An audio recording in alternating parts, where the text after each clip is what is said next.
वो वीडियो बीच से बंद हो गई थी, हम वहीं से फिर से शुरू करते हैं। तो हम क्या याद कर रहे थे? हम याद कर रहे थे minor rock edict. Minor rock edict में हम याद किए थे 3, बहापुर, बैरात और बापरू। ठीक है ना? तो बहापुर ऊपर था, बैरात था, फिर बपरू था। उसके बाद हम देखते हैं, इधर आपको कोई नहीं दिखाई दे रहा है। साउथ में सबसे ज़्यादा माइनर रॉक एडिक्ट है, दिख रहा है आपको? तो साउथ में ही है ये मस्की, ठीक है ना, गवीमठ, पलकी गुंडू, जतिंगा रामेश्वर, सिद्धपुर, ब्रह्मगिरी, नित्तूर, रजोला मंदगिरी और उदयगोलम। एक और पढ़ते हैं, मस्की, गवीमत, पलकी गुंडू, जतिंगा रामेश्वरा, सिद्धपुर, ब्रह्मगिरी, नित्तूर, रजूला मंदगिरी और उदयगा। ये आपकी क्या है? Minor rock edict. अब पिलर इंस्क्रिप्शन आपको नॉर्थ इंडिया में बहुत ज़्यादा मिलेंगे। इधर देखो आपकी पिलर इंस्क्रिप्शन में तोपरा, मीरत, ठीक है, तोपरा, मीरत, ये 2 याद कर लो, तोपरा, मीरत। उसके बाद देखो निगली सागर और रुमनी देवी, निगली सागर, रुमनी देवी। तो रुमनी दी और निगली सागर, तो निगाली सागर और रुमनी दी। इधर देखो रामपुरवा, लौरैया नंदनगढ़, लौरैया अराराज, ठीक है ना, सारनाथ, कौशाम्बी, गुज्जरा, अहरौरा, सहसराम और सांची। आपको कॉपी में लेकर के इन सब के अलग अलग नाम लिखने हैं। आपको जो माइनर रॉक एडिक्ट है उनको अलग लिखना है, और आपकी जो मेजर रॉक एडिक्ट्स हैं उनको अलग लिखना है, और आपको ये जो आपके अभी भी पढ़े हैं आपने, जो पिलर्स हैं आपके, वो आपको अलग लिखने हैं। ये आपको याद करने हैं अच्छे तरीके से, ठीक है। इनकी लोकेशन भी आपको याद रखनी है, ठीक है। तो देखो तोपरा, मीरत, निगली सागर, रुमनी देवी, रामपुरवा। देखो 2 आपके आर से हैं, रुमनदई और रामपुरवा, ठीक है। रुमनदई और रामपुरवा 2 आपके 8 से है, रुमनदई रामपुरवा 2 आपके एल से है। लौरैया नंदनगढ़, लौरैया हराराज, ठीक है। तो 2 आपके एल से हो गए, लौरैया नंदनगढ़, लौरैया हराराज, और 2 आपके 8 से हो गए, रुमनी देवी और रामपुरवा, ठीक है। तो रुमनदई, रामपुरवा, लौरैया नंदनगढ़ और लौरैया अगाराज। उसके बाद आपको ये 2 ऐसे हो गए, सारनाथ और सहसराम, ठीक है। तो 2 आपके ऐसे हो गए, कौन कौन से? सारनाथ और सहसराम, ठीक है। तो एक आपका सारनाथ हो गया और एक आपका सहसराम हो गया, ठीक है। उसके बाद देखो आपके ये 3 याद रख लो आप, ये ऐसे सांची भी हो गया, 3 हो गए ऐसे आपके। सारनाथ ये आपके पिलर्स हैं, सारनाथ, सहाराम, सांची, ठीक है। क्या नाम है? सारनाथ, सहाराम, सांची, सारनाथ, सहसराम, सांची, ठीक है। अब देखो इधर गुर्जरा, कौशाम्बी और अहरौरा। क्या है यहाँ पे? गुज्जरा, कौशाम्बी, अहरौरा। बोलो, बार बार बोलो मेरे साथ, ऐसा नहीं मैं अकेले बोल रही हूँ और आप लोग सिर्फ सुन रहे हो, नहीं, बोलो साथ में, बोलने से याद हो जाता है। गुज्जरा, कौशाम्बी, अरोरा, ठीक है। देखो दोबारा से, तोपरा, मीरत, ठीक है, निगली सागर, ठीक है। तोपरा, मीरत, निगली सागर, 2 8 से रुमनदई और रामघर, ठीक है, रामपुरवा, सॉरी, ठीक है। तो 2 8 से आपके रुमनदई, रामपुरवा, 2 एल से लौरैया नंदनगढ़ और लौरैया अराराज, ठीक है, लौरैया नंदनगढ़ और लौरैया अराराज, ठीक है। अब पहले देखा तो दोबारा देखो, तोपरा, मीरत और नगली सागर, उसके बाद रोमनदई है, उसके बाद दिख रहा है आपको रोमनदई, उसके बाद रामपुरवा, उसके बाद लौरैया नंदनगढ़ और लौरैया अगाराज, ठीक है ना, लौरैया नंदनगढ़ और लौरैया अराराज। उसके बाद देखो अब नीचे, सारनाथ, सहसराम, सांची, ऐसे थे आपके 3, सारनाथ, सहसराम, सांची। उसके बाद गुर्जरा, कौशाम्बी, अहरोरा, ठीक है। आपको केवल याद करने को यही रह गए बस, ये आपके जो माइनर रॉक एडिक्ट है वो तो आपको याद हो ही गए होंगे। इस वजह से आपको मास्की याद हो गया होगा, ब्रह्मगिरी याद हो गया होगा, है ना, और ये आपका गवीनाथ याद हो गया। बाकी थोड़ा टफ रह गए, जैसे रजूला मंदगिरी है, नित्तूर है, उदयगोलम है, पलकी गुंदा है, जतिंगाराम, ये रह गए होंगे, आप इनको अच्छे से याद कर लेना, ठीक है। सिद्धपुर। उसके बाद आगे देखिए आप, आगे देखो, तो ये जो रीजन था जिसके अंदर एम्पायर बहुत ज़्यादा डाइवर्स था, है ना, कभी हिली टेरिन अफगानिस्तान तक फैला हुआ है और वहाँ से लेके उड़ीसा के कोस्ट तक फैला हुआ है। तो एडमिनिस्ट्रेटिव कंट्रोल करना आप आसपास के, अपनी कैपिटल के आसपास के एरिया पे तो ऑलमोस्ट कर सकते हो। राजा की जो नज़र है ज़्यादा स्ट्रॉन्ग कहाँ रहेगी? उसकी कैपिटल के आसपास। तो अपने कैपिटल के आसपास तो काफ़ी स्ट्रॉन्ग था कंट्रोल एडमिनिस्ट्रेटिव, है ना, और प्रोविंशियल के सेंटर्स पर। तो जो आपके सेंटर थे जो केयरफुली चूज़ किए गए थे वो तक्षशिला और उज्जैनी दोनों किए गए थे, है ना। ये लॉन्ग डिस्टेंस के ट्रेड रूट थे। और जो सुवर्णगिरी था, जिससे गोल्डन टेम्पल का, इसका सुवर्णगिरी का मतलब क्या होता है? गोल्डन माउंटेन, सॉरी टेम्पल बोल रहा, मैंने गलत बोला, गोल्डन माउंटेन। सुवर्ण स्वर्ण स्वर्ण मतलब क्या होता है? सोना, और गिरी मतलब आपका माउंटेन। तो जो सुवर्णगिरी है इसका लिटरली मीनिंग क्या दे रखा है आपको? गोल्डन माउंटेन दे रखा है, तो सुवर्णगिरी। दूसरी बात, possible important tapping gold mines थी कर्नाटक के अंदर, वो भी आपको दिखी होगी, है ना, यहाँ पर ही कर्नाटक का ही है, यहाँ पे इंपॉर्टेंट गोल्ड माइंस थी। कम्युनिकेशन आपका लैंड से भी होता था, रिवर से भी होता था, दोनों ही रूट से होता था, क्योंकि एम्पायर का बहुत ज़्यादा एक्सटेंड करता था, काफ़ी बड़ा एम्पायर था, तो आप लैंड और आप वाटर दोनों से ही यूज़ करते थे कम्युनिकेशन के लिए। जर्नी जो थी वो सेंटर से प्रोविंस तक थी, ठीक है ना। ये इसमें अरेंज किए गए थे प्रोविजंस को एज वेल एज प्रोटेक्शन के मतलब से भी ध्यान रखा जाता था, है ना। आर्मी काफ़ी इंपॉर्टेंट मतलब रखती थी कि जो मेगास्थनीज थे जिन्होंने मेंशन किया है, मेगास्थनीज है जो ग्रीक के एम्बेसडर थे चंद्रगुप्त मौर्य के कोर्ट के अंदर, उन्होंने मिलिट्री एक्टिविटी के बारे में बताया है। उन्होंने बताया है कि जो one looked after the navy the second manage transport provision, ठीक है ना। दूसरा इंपॉर्टेंट ट्रांसपोर्ट प्रोविजन क्या था, नेवी का, और तीसरा क्या था, फुट सोल्जर्स का, जो पैदल चलने वाले सोल्जर्स होते हैं। तो थर्ड रिस्पॉन्सिबल क्या था, फुट सोल्जर, और फोर्थ क्या था, हॉर्स, फिफ्थ आपका चैरियट, और सिक्स आपके एलिफेंट। तो आप सोचो आर्मी कितनी ब्रॉड और पावरफुल होगी।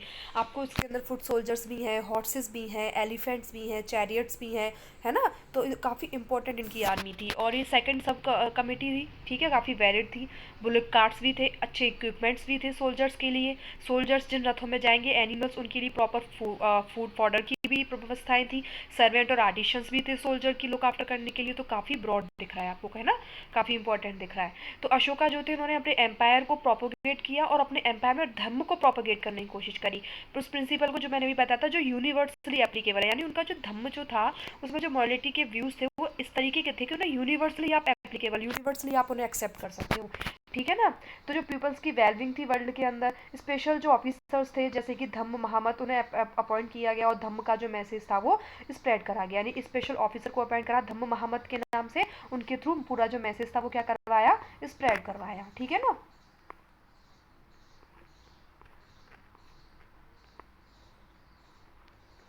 उसके बाद देखो इम्पोर्टेंट एम्पायर कैसे था। जो हिस्टोरियंस उन्होंने बोला कि जो अर्ली हिस्ट्री 19th सेंचुरी में हमने रिकंस्ट्रक्ट करी है उसमें हमने देखा था कि जो मौर्यन एम्पायर है वो काफ़ी मेजर लैंडमार्क है हमारे इंडिया के हिस्ट्री के अंदर। इंडिया जो था जब कॉलोनियल रूल के अंदर था, जब ब्रिटिश एम्पायर का पार्ट बना हुआ था 19 और अर्ली 20th सेंचुरी में, तो इंडियन हिस्टोरियंस ने पता लगाया कि जो एम्पायर था इंडिया का ये बहुत चैलेंजिंग और बहुत एक्साइटिंग था। कुछ आर्कोलॉजिकल फाइंड्स थे जिनमें मॉरियस भी मिले हैं, कुछ स्टोन स्कल्पचर मिली हैं, कुछ एग्जाम्पल हमें स्पेक्टिकुलर आर्ट के भी मिले हैं, है ना। और बहुत सारे हिस्टोरियंस ने अशोका इंस्क्रिप्शन के मैसेज भी देखे हैं अलग अलग फॉर्म में, रूलर्स के फॉर्म में, एक पावरफुल इंडस्ट्रियस पर्सन के फॉर्म में, एक हम्बल के रूप में, रूलर के रूप में। तो ये काफ़ी इंपॉर्टेंट चीज़ें मिली हैं जो 20th सेंचुरी में हमें प्राप्त हुई हैं इनसे रिलेटेड हिस्ट्री को पढ़ने के लिए। मॉडर्न एम्पायर अभी तक बहुत इंपॉर्टेंट है, 150 साल लास्टेड हो चुका है, लेकिन ये क्या है कि हम which is not a very long time, ये काफ़ी एक लंबा समय नहीं था जिसे कैलकुलेट करने के लिए, है ना। सेकंड सेंचुरी बीसी में हमने देखा था नए चीफडम, नए किंगडम्स वगैरह इमर्ज होकर आने लगे थे इंडियन सब कॉन्टिनेंट के अंदर, ठीक है। अब है आपका new notions of kingship, cheap and kings in the south. तो आपके न्यू किंगडम्स डेक्कन में भी इमर्ज होकर के आ रहे थे, ऐसा नहीं था। अब आपने नॉर्थ देखा, आपने पहले माइंडसेट में नॉर्थ को रखा, अब आप माइंडसेट में साउथ को रखिए। साउथ को ध्यान में रख करके टाइम पीरियड आपका वही रखना है 600 BCE से लेकर 600 CE तक। और अब आपको अपनी दिमाग, अपना कंसंट्रेशन कहाँ रखना है, अपने इंडिया के पॉलिटिकल और फिजिकल मैप के साउथ वाले पार्ट में। तो जो डेक्कन में था वहाँ पर भी आपका बहुत सारे किंगडम्स इमर्ज होकर के आ रहे थे, जैसे चोल, चेर, पांड्यास, ठीक है। तो चोल, चेर, पांड्यास का आप एरा अगर याद रखोगे तो 600 BCE से 6 CE, ठीक है। और चोल, चेर, पांड्यास आपके इमर्ज होकर के आ रहे थे कहाँ पे, तमिलक्कम। तमिलक्कम पूछो, तमिल कंट्री का एंशियंट नाम है, ठीक है।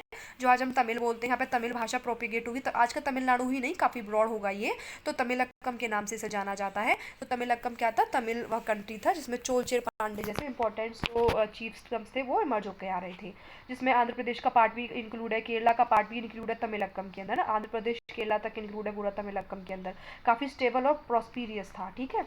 ये जो स्टेटस में वैरायटी ऑफ सोर्स समझ, जैसे कि तमिल संगम, तमिल संगम हमारा इंपॉर्टेंट सोर्स है तमिल हिस्ट्री के बारे में जानने के लिए, है ना। इसमें बहुत सारी पोएम्स हैं चीफ्स की, है ना, उन्होंने किस तरीके से रिसोर्सेज को एक्वायर करा। बहुत सारे चीफ और किंग्स के बारे में लिखा हुआ है, इसमें सातवाहंस भी है जिन्होंने all over western central India पे रूल करा था, सेकंड सेंचुरी BCE से लेकर के सेकंड सेंचुरी CE तक। तो जो आपके सातवाहंस है ये बहुत इंपॉर्टेंट रूलर है। उन्होंने इंपॉर्टेंट क्योंकि उन्होंने वेस्टर्न पार्ट पर, डेक्कन पार्ट पर, सेंट्रल और थोड़े से वेस्टर्न पार्ट पर रूल किया था, और 2 BCE से लेकर के 2 CE तक, ठीक है ना, सातवाहंस ने।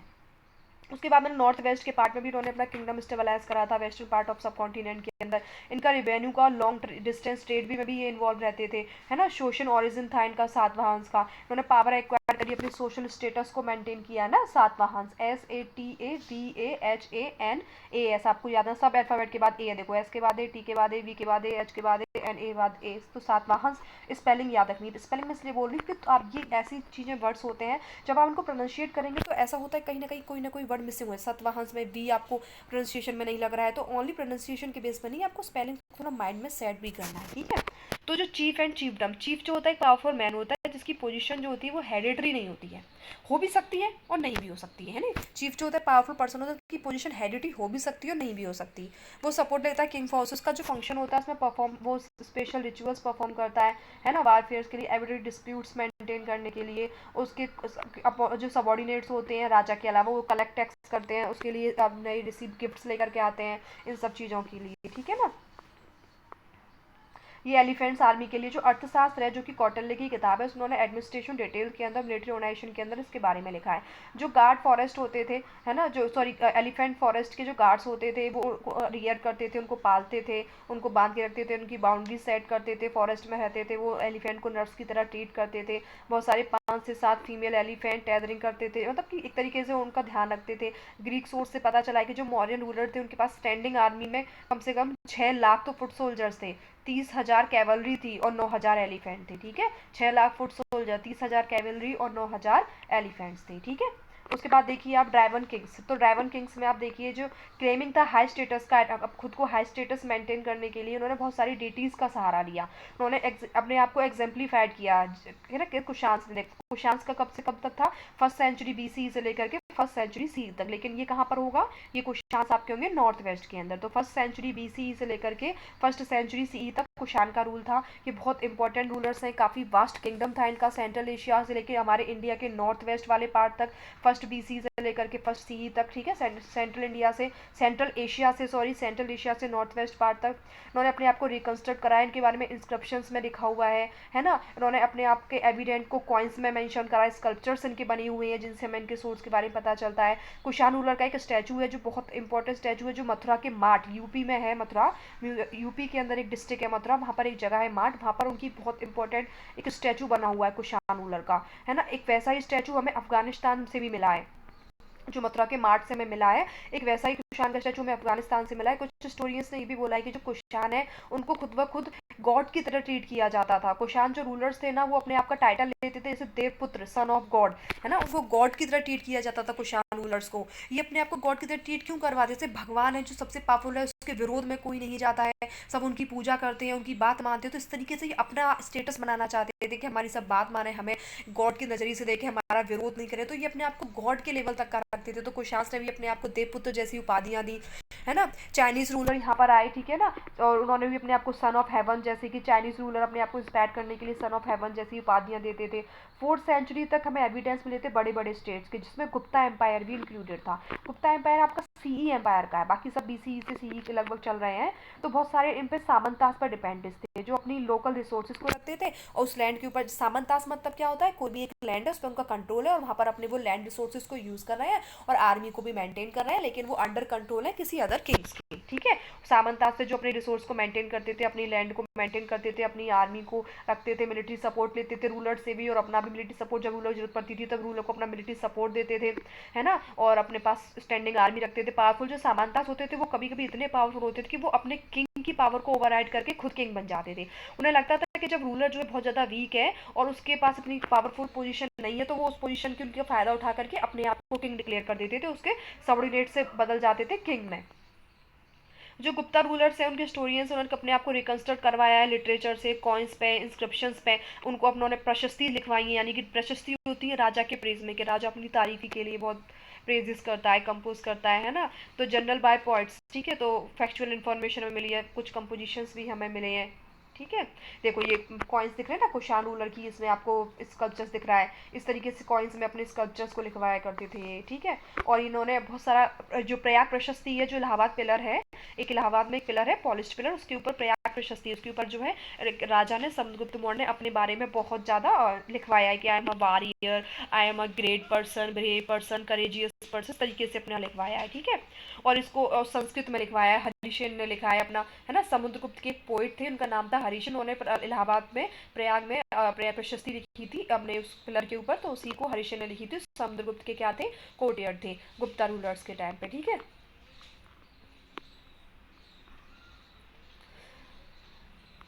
ये देखो, ये वो स्टैचू है जो आपको मिला है मथुरा के मार्ट और अफगानिस्तान से मिला है। ये आपका स्टैचू, इस तरीके का उनका पहनावा था इस कुशांस रूलर्स का, उसमें आपको स्टैचू दिख रहा है, ठीक है। तो आपका जो चेंजिंग कंट्री साइड है वहाँ से हम कल शुरू करेंगे, और कल जब शुरू करेंगे, सॉरी नेक्स्ट वीडियो में हम शुरू करेंगे, तो उसमें हम इस वाले पार्ट को भी इंक्लूड कर लेंगे, ठीक है।